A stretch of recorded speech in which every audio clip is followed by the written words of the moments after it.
Easy. Well, I'll start this by saying that this isn't a video that's going to be based on informed factual points because I'm not an expert on Middle Eastern politics and I don't pretend to be.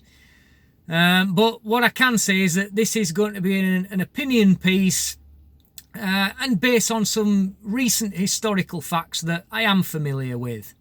So please nobody out there suggest that I don't have any facts, because that could be true.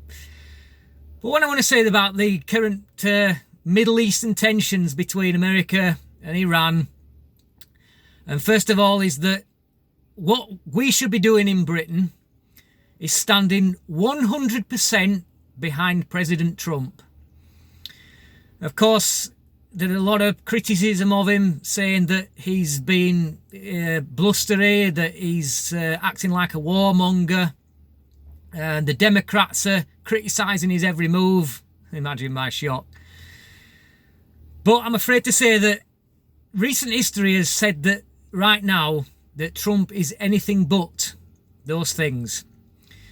Of course, about a year ago, if you remember, that Iran took an American ship hostage from international waters. They basically kidnapped it from international waters, claiming that it was in Iranian waters, which we all knew was a load of shit.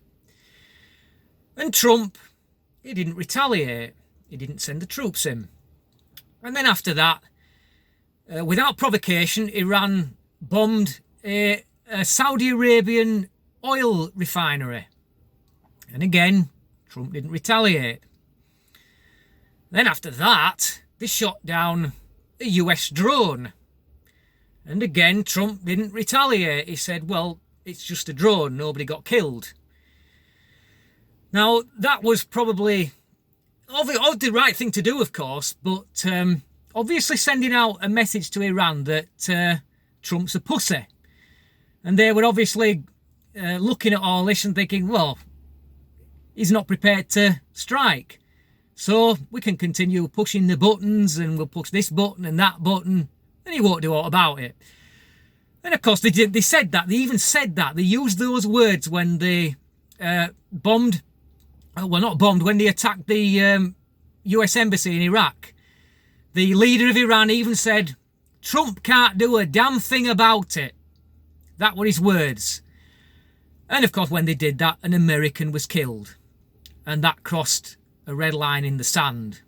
And Trump, we all know he's not a pussy. And what did he do? Boom! You crossed a line there, guys. You killed an American. Trump isn't going to sit back and watch that happen. So now we've got this situation that we're in right now. And, you know, I'm absolutely disgusted with what Jeremy Corbyn said in Parliament the other day, where he questioned the legality of the strike. He said to Boris Johnson, he said, what evidence has the Prime Minister got that the strike that killed the Iranian general was legal?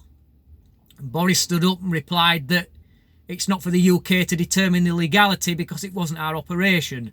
But any decent, right-thinking person would look at that situation and accept that when America takes a decision like that, that it isn't going to be illegal. There might be underlying reasons behind it, political reasons sometimes, but not illegal. And the Democrats, they're now fighting over each other in America to decide how best to condemn Trump. They're probably going to use this against him with this ongoing or perhaps paused impeachment issue, where they haven't sent over the articles of impeachment to the Senate even now. But that's what I believe. My belief, let me know if you think otherwise, my belief is that we should stand 100% behind Donald Trump, because he's done the right thing and he's inflicting damage on Iran through these sanctions. This is why they're behaving out of control like they are, because they're hurting. But what they should be doing in Iran is they should be looking after their own people. Unfortunately, it's the working people who are suffering, while Iran continue to spend major money on its own military program, its own weapons program, and its own proxy wars throughout the Middle East. And the working people of Iran, when they protest against this regime, they shoot them dead. Which, of course, is mass murder, nothing less. But Trump, they crossed a line with Trump. And now you've seen what you get when you cross the line with Donald Trump. Don't do it. Big mistake. Let me know if you disagree. Thanks for watching. Till next time. Easy.